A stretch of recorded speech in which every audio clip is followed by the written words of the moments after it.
Salut! Professora da Universidade Estadual de Goiás e especialista nas relações França-Brasil do século XIX, Ana Beatriz Demarche Barrel anima em nossa livraria francesa o projeto Liaisons amoureuses, les arts et la France, um ciclo de debates, intervenções, oficinas que visa discutir, apresentar, refletir o patrimônio artístico francês e francófono. Foi após um desses encontros que a professora Ana Beatriz foi recebida por nossa equipe para dar uma entrevista ao Entrevue, conteúdo que você vê agora.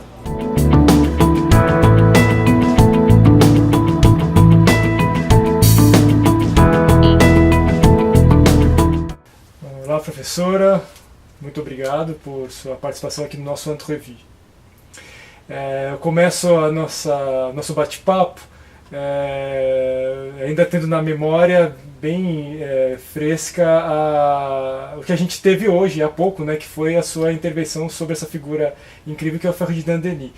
E você já deve ter falado muito disso aí para mais os nossos amigos, aí, os amigos que acompanham o Entrevue, precisam saber, né, como surgiu na sua vida Ferdinand Denis.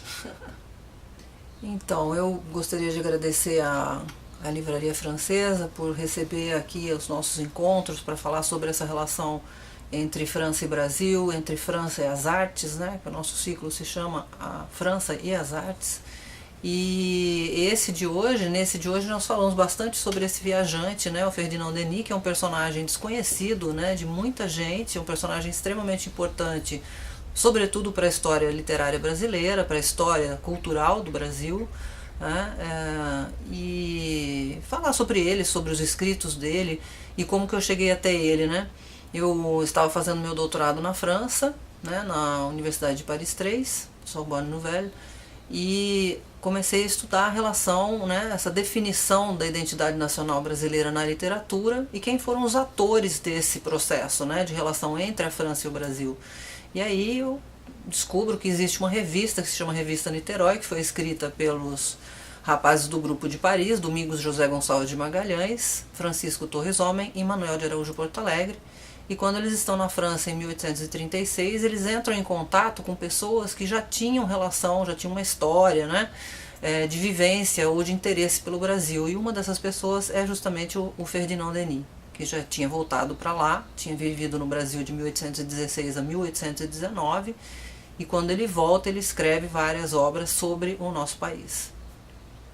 Ainda continuando sobre nosso grande Ferdinand Denis, você é uma estudiosa de literatura e é uma estudiosa do romantismo brasileiro, que para você é a grande escola, né, literária brasileira, né?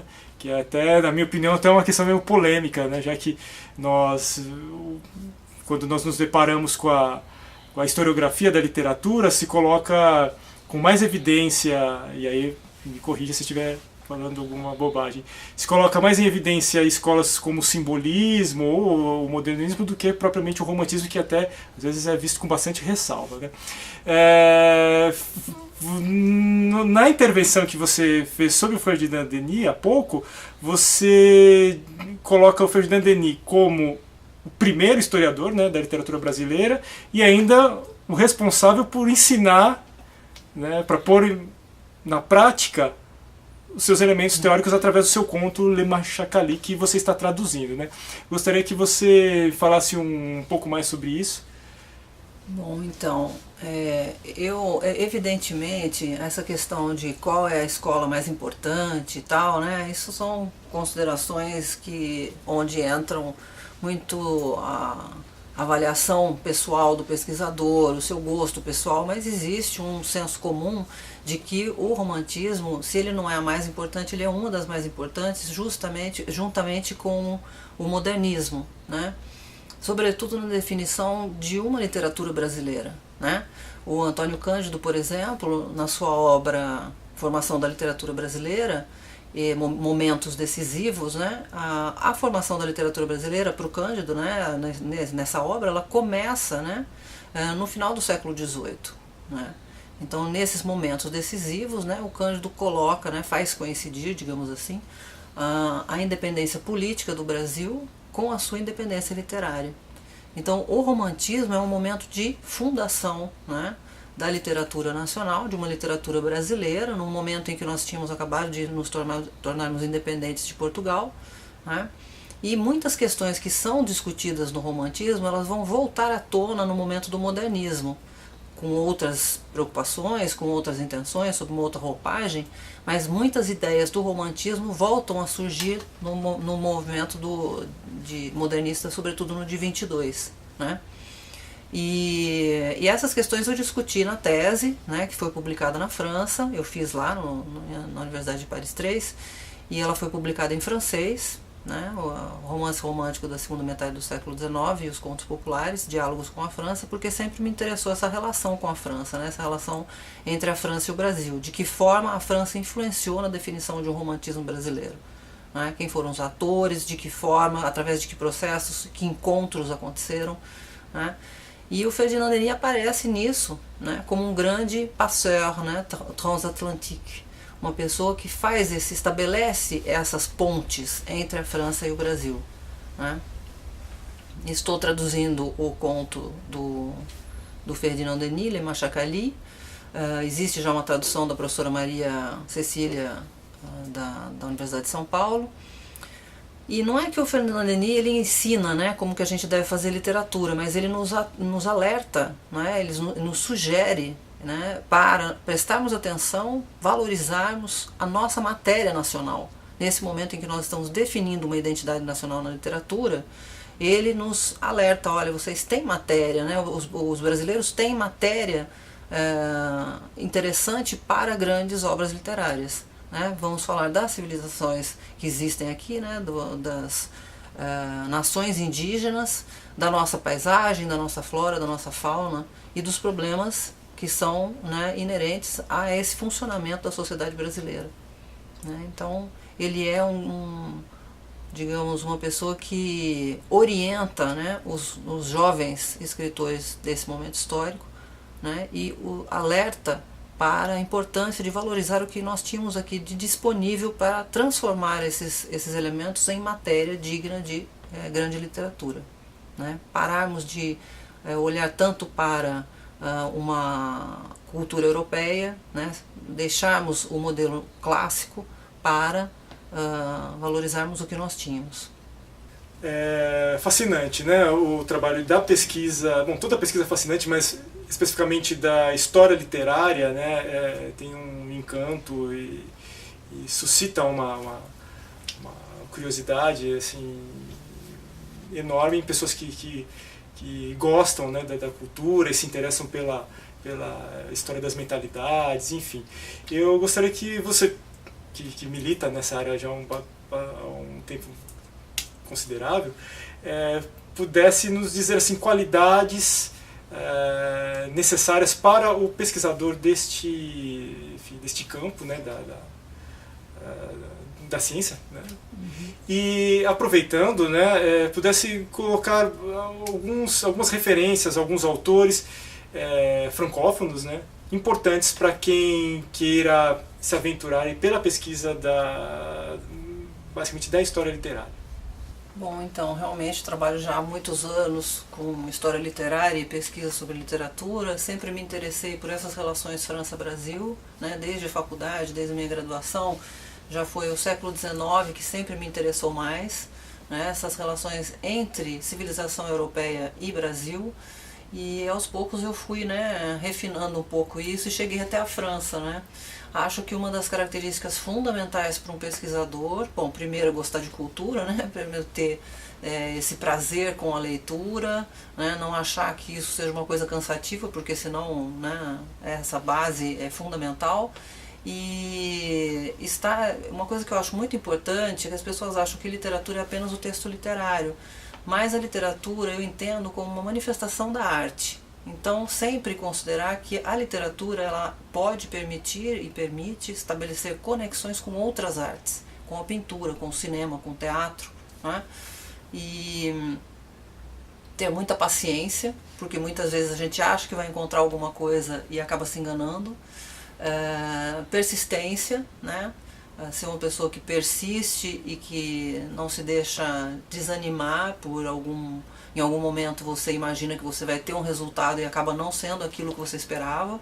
Então, ter essa persistência, nunca desistir,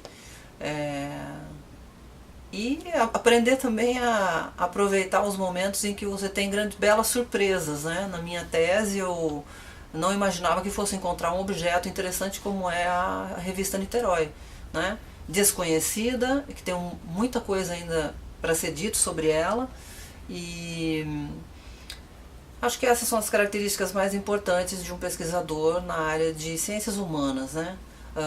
Hoje em dia, com as mídias que nós temos, com todas essas fontes de informação, né, utilizar bem essas mídias não como fonte de informação, mas de conhecimento, né?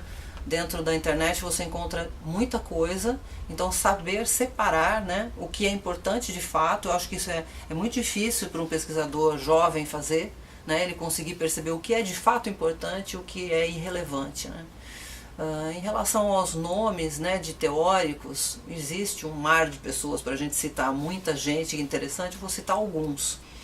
Então, pelo lado brasileiro, eu citaria a professora Leila Perrone Moisés, que é um nome incontornável, né? Tudo que ela escreve, além de muito bem escrito, é importante para os estudos entre relações França-Brasil. Fundamental o professor Antônio Cândido, né? Um grande mestre. Citaria também os estudos do Robert Darnton, que não é francês, mas que é um especialista da história cultural do século XVIII, onde estão as raízes, né, do romantismo, tanto francês como o brasileiro, porque nós bebemos dessas águas.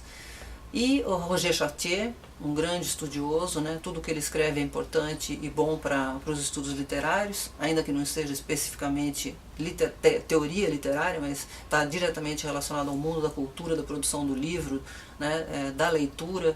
E Pierre Bourdieu, né? Acho que esses são grandes nomes que a gente pode mencionar. Pierre Bourdieu, assim, que tem um nome, que é um nome muito ligado enfim, à sociologia, enfim, ele também nos traz uma chave. Sim, porque isso diz respeito ao funcionamento do texto literário, né? A questões que estão dentro do texto literário, não como teoria do texto literário, de funcionamento de narrador, personagem e tal, mas da matéria que tem ali dentro de um romance, por exemplo, né? Então existem conexões possíveis da gente fazer. E acho que isso é uma das características importantes de um bom pesquisador, né? Não ficar só, porque eu trabalho com literatura, ficar nessa área só. Dar uma passeada também por outras áreas, porque a gente pode encontrar boas leituras, né?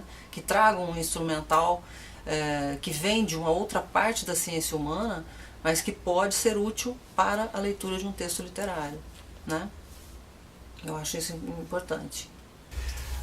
O projeto Liaison Amoureuse, Les Arts de la France, né, que você idealizou, gentilmente idealizou e tem conduzido aqui com muita competência, é uma grande alegria para todos nós. Esse projeto iniciou há alguns meses, né, e foi um momento muito, muito bacana, né, onde nós tivemos a exibição de trechos de 2 filmes que você escolheu, né, Danton, né, do Andrzej Wajda, e o La Nuit de Varennes, do Hector Escola, que são filmes incríveis, né, sobre um dos momentos mais dramáticos da história do mundo, né, que é o período revolucionário, né. Foi bacana, teve até debates acalorados e tudo mais. Você nos falou sobre as preciosidades estéticas de 2 filmes bastante diferentes. E é interessante que você nos mostrou muito bem que esses filmes, cada um ao seu modo, debatem temas que são importantíssimos para nós brasileiros desse exato momento, que é a questão da liberdade, dos ideais republicanos, a democracia, né? A questão da igualdade. E você, né, oportunamente nos trouxe, né, o discurso do Emmanuel Macron, né, que tem 5 anos terríveis aí, né. Gostaria que você nos falasse para o pessoal, né, os nossos amigos aqui do Entrevue, sobre esse discurso do Macron, né, nessa questão de resgatar esses princípios que foram muito fortes que fundaram, né, o movimento revolucionário, e a gente viu que um desencantar sentido, né, que toda a luta pela liberdade, pela igualdade, pela democracia foi desbancar no terror, na intolerância e, né, uma terrível ironia da história, né, no período napoleônico, né, que ao seu modo foi uma forma de negar, né, todos esses princípios, né. Então, bom, a sua pergunta é complexa, né? Ela demandaria, assim, horas e horas de conversa, né? A gente trabalhou na exibição desses dois filmes, que são dois filmes icônicos da cultura francesa, se a gente pode dizer assim, ainda que um deles tenha sido feito por um diretor polonês, né? É uma produção franco-polonesa, mas o Vajda é um diretor polonês, e o outro é um diretor italiano, Ettore Scola, né? São dois filmes extremamente importantes, né, na história do cinema mundial. E são dois filmes muito diferentes entre si, né? O do Ettore Scola mostra a fuga da família real, né? Ele foi traduzido como Casanova e a Revolução aqui no Brasil. E o filme do Vajda, ele mostra o momento posterior, né, que é o momento do terror, né, dentro do processo da Revolução Francesa. E como que houve uma derrapagem, né? Fugiu do previsto, né? Não era essa a intenção onde eles gostariam de ter chegado, né? Então, eu acho que essas questões são importantes e elas vêm até a realidade atual e nos dizem respeito, né? Não fica só restrito à França, porque a Revolução Francesa ela se espraia e ela tem uma importância para o mundo ocidental, se não para o mundo todo, não ficou restrito ao território francês, e vem até a atualidade, porque é a definição do Estado republicano, né, onde todos são iguais perante a lei, um dos princípios básicos, né, e isso está sendo colocado em questão, me parece, nesse momento político atual da França, porque eu acho que um dos desafios maiores desse presidente, do Macron, é justamente de dar liga, né, para esse corpo social francês, né, que está prestes a se esgarçar por questões de a questão da imigração, a questão de convívio entre culturas e civilizações muito diferentes entre si, ainda que elas tenham sempre vivido muito próximas,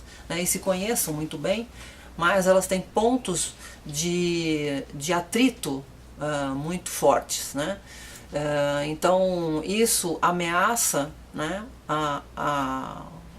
a estrutura desse corpo de se estilhaçar.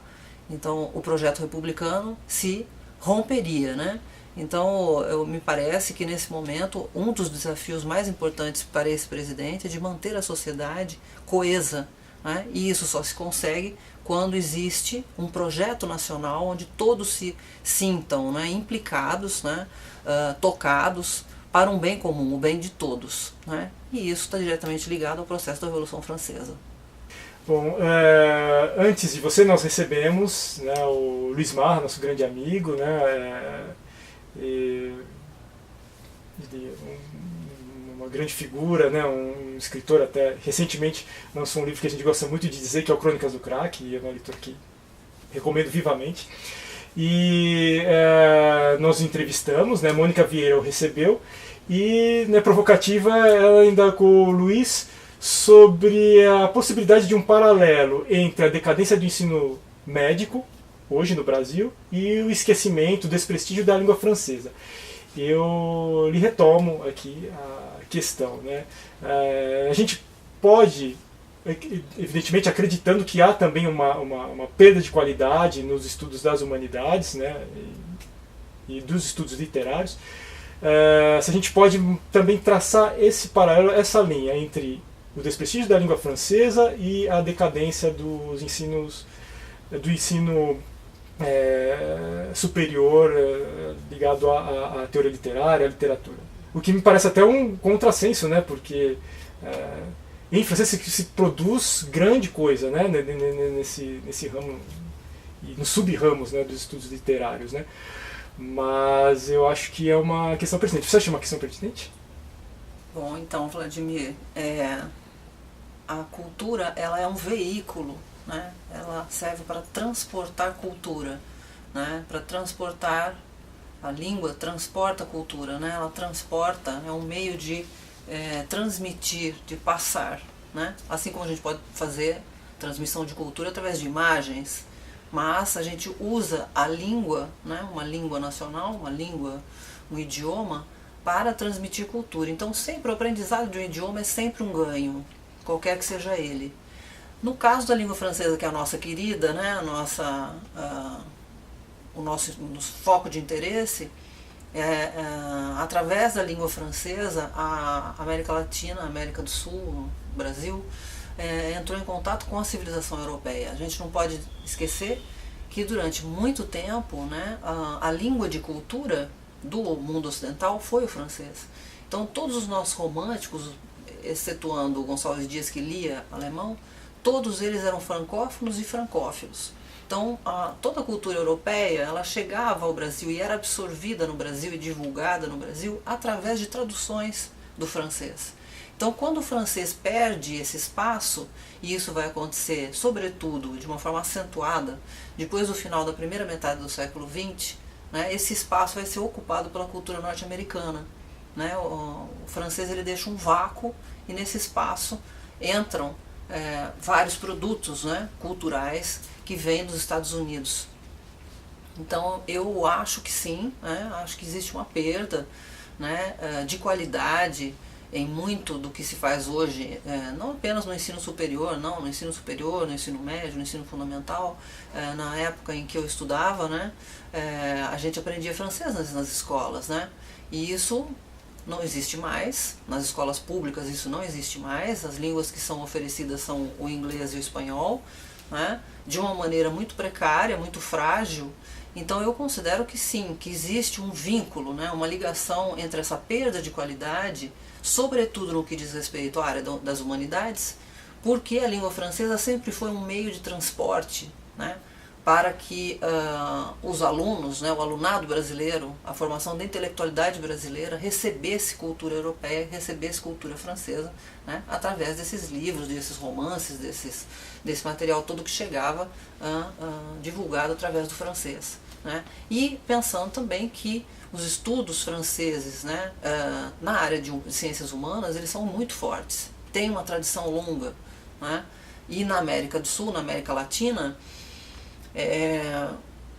houve uma certa distribuição de áreas, de zonas de influência, né? E a parte dos Estados Unidos, inicialmente ainda a Inglaterra, no século XIX, estava muito ligada à parte comercial, né? Enquanto que a parte cultural ficou a cargo da França. Aos poucos isso vai ser redistribuído, vai ser rearranjado, revisto, né? Através do processo histórico. Mas, sem dúvida, eu acho que faz muita falta, né? É uma perda muito grande, esse pouco contato, esse pouco conhecimento de tudo que existe escrito, produzido em cultura francesa, desde o século, no mínimo do século XVIII, né? Para a gente falar um pouco dessa influência na formação do romantismo, que é o que mais me interessa. Então sim, eu acho que sim, né? Não sei qual foi a resposta do Marro, mas a minha é, com certeza, existe um vínculo direto, e isso seria muito importante, seria fundamental que isso fosse oferecido novamente. Seria muito importante, muito bom para a formação universitária, dos nossos universitários, que eles recebessem, né, uma formação também mais forte, mais consistente, né, em língua francesa. Mas não adianta você propor isso só na universidade, né? Isso deveria ser colocado já no ensino médio, pelo menos, né? Você acha que se houvesse uma mudança milagrosa na nossa realidade e o francês voltasse a ocupar o espaço que, bom, na minha opinião, não deveria ter perdido, nós poderíamos ter de fato uma melhoria acentuada parece até um pouco redundante a pergunta, né? Porque, evidentemente, assim, cada época tem a sua cabeça, tem a sua preparação. E hoje, o brasileiro, por incrível que pareça, mesmo com a internet, mesmo com todos os avanços comunicacionais, me parece que o brasileiro comum é bastante despreparado.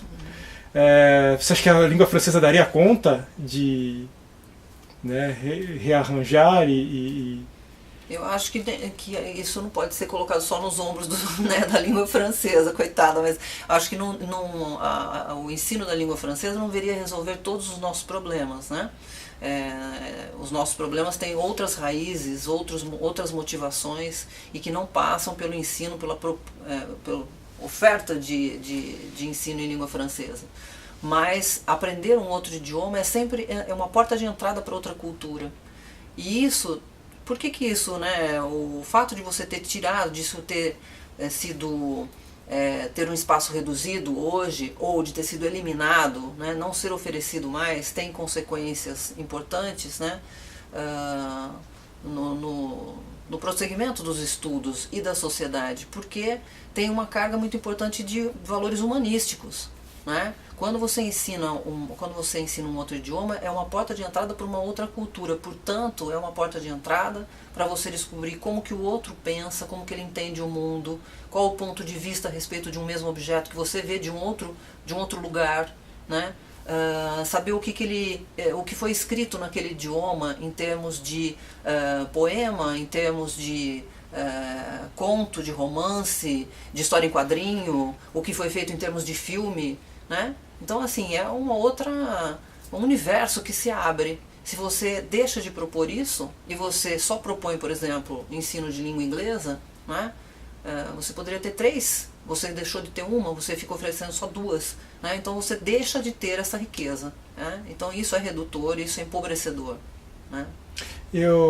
Enquanto você estava falando, eu me lembrei, não sei se você sabe, e acho que poucas pessoas sabem, na zona leste de São Paulo, ali perto do metrô Arthur Alvim, existe um conjunto de ruas que os nomes são de personalidades da matemática e da física francesa. Então, Pierre Fermat, Henri Poincaré, é uma coisa impressionante, né?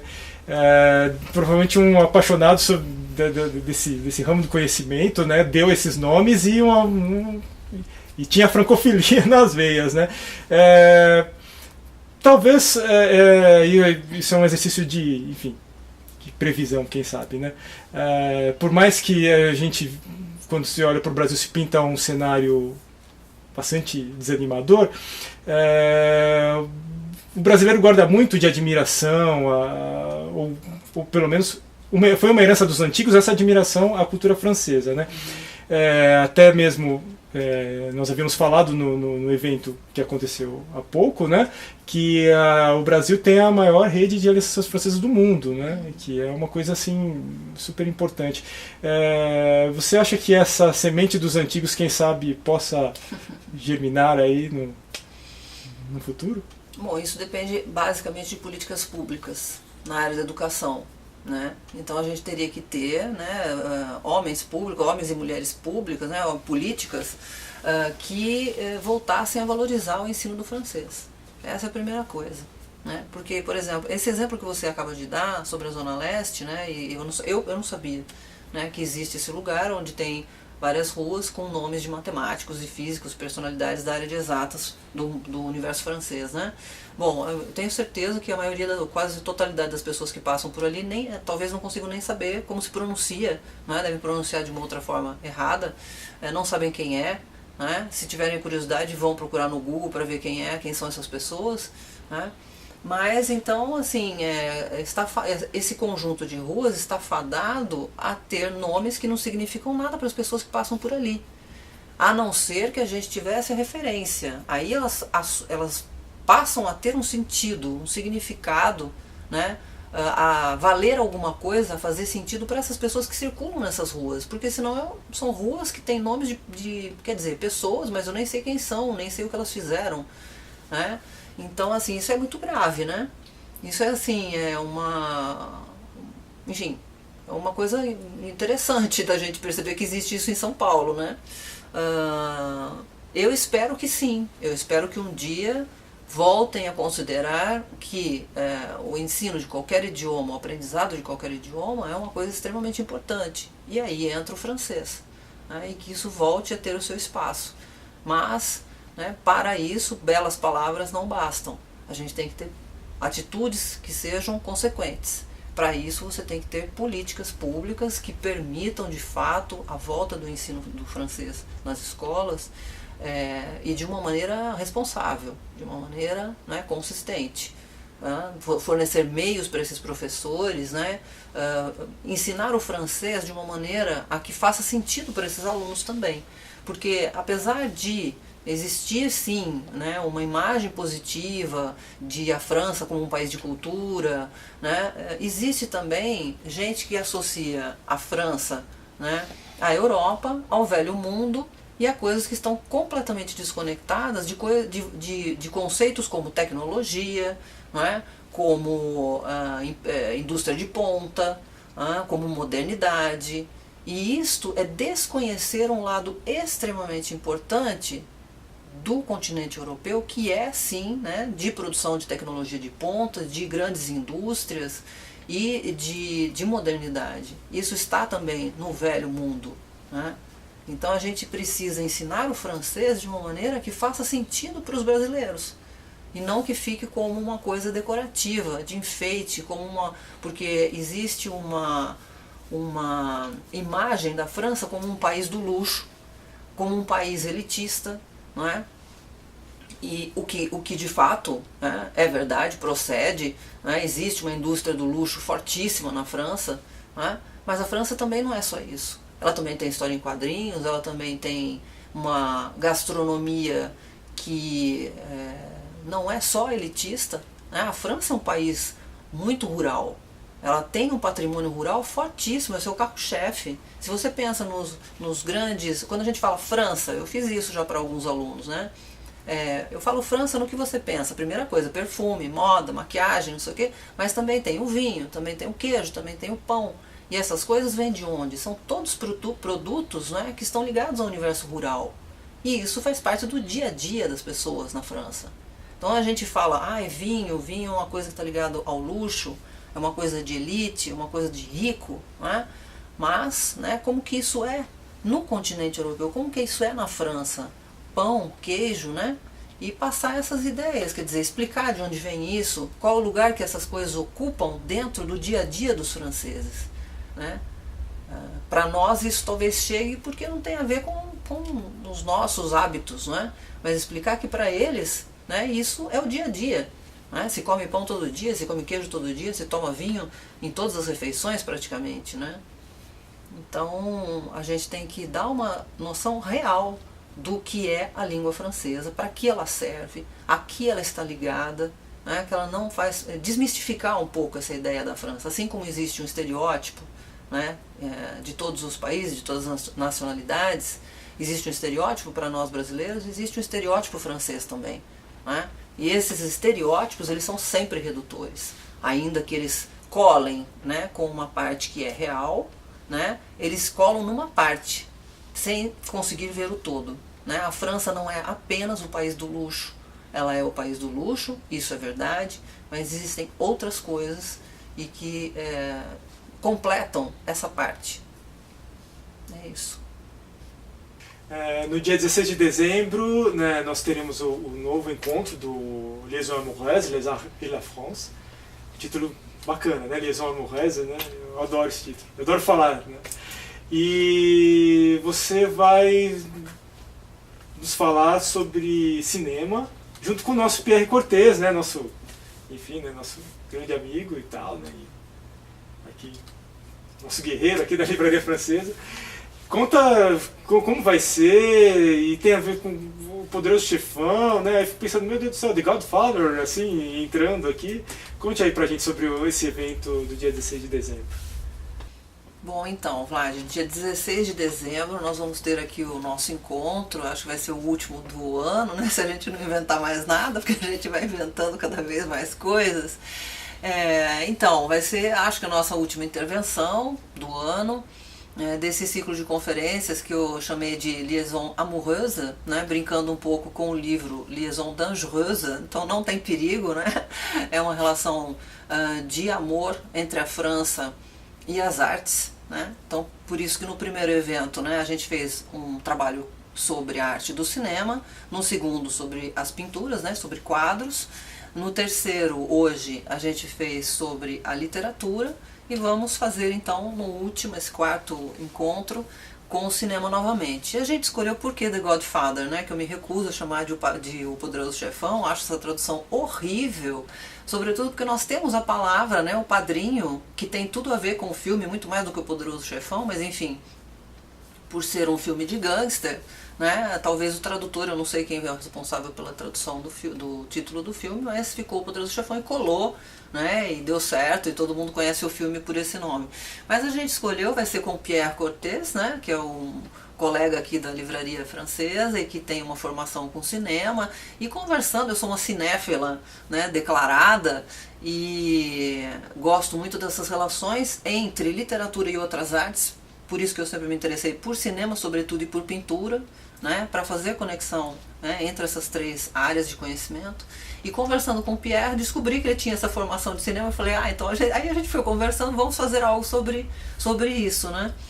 E tem um filme recente, né, que é do ano passado, se eu não me engano, o The French Connection, e todos são unânimes em dizer, né, a crítica dele foi muito boa, é um dos melhores filmes dos últimos tempos, é um filme que fala, né, um filme de gangster, é um filme que fala sobre o grande banditismo na França na década de 70. E então nós pensamos em fazer uma conexão com esse outro, né, monumento do cinema mundial, que é The Godfather, né, a trilogia do Coppola. Sou uma fã do Coppola, para discutir algumas questões de aproximação e de afastamento, né, entre as duas obras. E, bom, o Coppola, ele é um representante do cinema norte-americano, mas que tem sua raiz europeia, né, descendente de italianos, e que mostra nessa trilogia, né, a relação entre o mundo do crime e a história norte-americana e a história dessa família, né, uma saga familiar dos Corleone. E aproximando esse filme do The French Connection, existe uma relação entre o tema, né, do grande banditismo, dos gangsters, que aparece também. Os dois são baseados em fatos reais, então tem muita coisa legal que a gente vai falar, né? São dois filmes fortes, né, que tem sim sua carga de violência, mas que também tem história, que também tem uma definição do herói, como que esses personagens são definidos, por que eles são feitos dessa forma, a questão do tempo, que é muito importante. Então a gente achou que era uma boa escolha. Vamos pegar um filme do cinema francês atual, com o Jean Dujardin, né, que é um excelente ator, e um filme que é conhecido mundialmente, que é um filme extremamente importante para a história do cinema, e que este ano faz 45 anos, né? Acho que foi no mês de março ou no mês de abril, o Poderoso Chefão completou 45 anos de existência, né? Então acho que é uma homenagem que a gente deve fazer, né, colocando esse filme tão importante para a história do cinema e que fala de um problema que existe nas nossas sociedades, né? Aquele no final do século XIX, começo do século XX, e este nos anos 70 do século passado, né, do século XX na França, mostrando a cidade de Marselha e tal, e as suas ligações, inclusive com os Estados Unidos. Então acho que vai ser muito legal, convido a todos que venham até a Livraria Francesa para conhecer esse espaço maravilhoso, né, no coração de São Paulo, e para ouvir, né, o Pierre e eu falando sobre esses dois filmes que realmente valem a pena de serem assistidos.